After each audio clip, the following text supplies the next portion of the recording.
गणेश जी ने क्यों ठुकरा दिया तुलसी माता के विवाह का प्रस्ताव। जय श्री हरि भक्तों। सनातन धर्म में तुलसी माता को अत्यंत पवित्र और पूजनीय माना जाता है। लगभग हर हिंदू घर में तुलसी का पौधा लगाया जाता है और प्रतिदिन उसकी पूजा की जाती है। तुलसी को भगवान विष्णु और श्री कृष्ण की अत्यंत प्रिय माना जाता है। इसलिए श्री कृष्ण और विष्णु भगवान को तुलसी दल के बिना भोग अधूरा माना जाता है। लेकिन एक रोचक तथ्य यह भी है कि भगवान गणेश की पूजा में तुलसी पत्र चढ़ाना वर्जित माना गया है। शास्त्रों में स्पष्ट कहा गया है, न तुलस्या गणाधिपम, अर्थात तुलसी से गणेश जी की पूजा नहीं करनी चाहिए।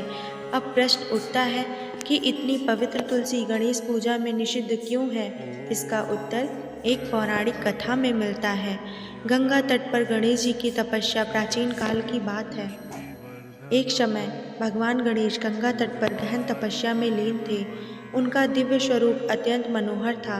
रत्न जड़ित सिंहासन पर विराजमान, शरीर पर सुगंधित चंदन, गले में पारिजात पुष्पों की माला, स्वर्ण और रत्नों के हार, कमर में पीतांबर, वे पूर्णतः ध्यान में मग्न थे और ब्रह्मचर्य का पालन करते हुए तप कर रहे थे। तुलसी का आगमन। उसी समय धर्मात्मा की कन्या देवी तुलसी विवाह की इच्छा से तीर्थ यात्रा कर रही थी। विभिन्न तीर्थों का भ्रमण करते हुए वे गंगा तट पर पहुंची। वहां उन्होंने ध्यानमग्न गणेश जी को देखा। उनके दिव्य तेज और सुंदर रूप को देखकर तुलसी का मन उनके प्रति आकर्षित हो गया। तुलसी ने सोचा, ऐसे तेजस्वी और दिव्य पुरुष ही मेरे योग्य पति हो सकते हैं। तुलसी ने किया विवाह प्रस्ताव। तुलसी ने गणेश जी का ध्यान भंग करने के लिए हल्का उपहास किया। इससे गणेश जी की तपस्या भंग हो गई। गणेश जी ने आंखें खोलकर पूछा, हे देवी, आप कौन हैं और यहाँ किस उद्देश्य से आई हैं? तपस्या में लीन साधक का ध्यान भंग करना उचित नहीं है। तब तुलसी ने अपना परिचय दिया और स्पष्ट कहा, हे गणेश, मैं आपसे विवाह करना चाहती हूँ। गणेश जी ने क्यों ठुकराया प्रस्ताव। भगवान गणेश ने शांत स्वर में उत्तर दिया, हे देवी, मैं इस समय ब्रह्मचर्य का पालन कर रहा हूँ और विवाह का विचार नहीं रखता, इसलिए मैं आपका प्रस्ताव स्वीकार नहीं कर सकता। तुलसी का श्राप। अपना प्रस्ताव ठुकराए जाने से तुलसी क्रोधित हो गईं।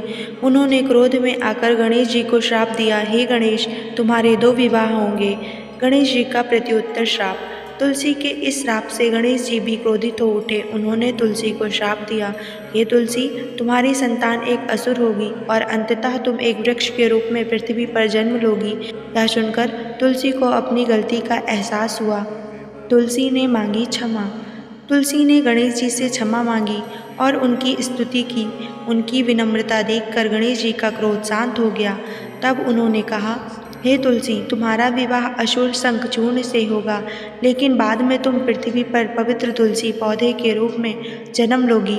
तुम भगवान विष्णु और श्री कृष्ण को अत्यंत प्रिय होगी और संसार में पूजनीय बनोगी।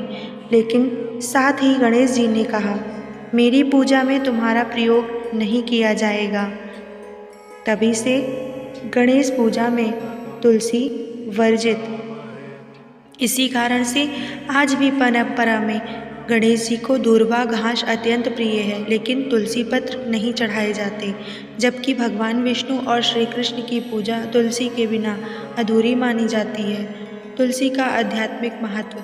तुलसी केवल धार्मिक दृष्टि से ही नहीं, बल्कि आयुर्वेद और विज्ञान की दृष्टि से भी अत्यंत महत्वपूर्ण है। तुलसी वातावरण को शुद्ध करती है, रोग प्रतिरोधक क्षमता बढ़ाती है, अनेक रोगों में औषधि के रूप में उपयोगी है। इसलिए तुलसी को देवी और मोक्षदायिनी कहा गया है। निष्कर्ष। इस पौराणिक कथा के कारण ही आज तक परंपरा चली आ रही है कि भगवान विष्णु और श्री कृष्ण को तुलसी अर्पित की जाती है। भगवान गणेश की पूजा में तुलसी नहीं चढ़ाई जाती। ऐसी ही रहस्यमयी जानकारियों के लिए हमारे चैनल को लाइक, शेयर, कमेंट और सब्सक्राइब करना ना भूलें। धन्यवाद।